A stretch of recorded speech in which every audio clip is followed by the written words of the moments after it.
दिन भर राजा कैला धान के कटनिया लाइल बानी खाना खा के पीला तानी पानिया।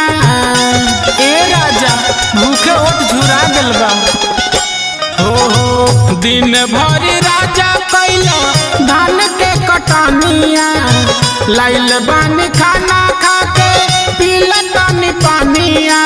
अरे सुना देह के थकान दूर राजा हो जाई, देह के थकान दूर राजा हो जाई। आवया चरा डोला दी मन ताजा हो जाई, हवाया चरा के खा लो मन ताजा हो जाई।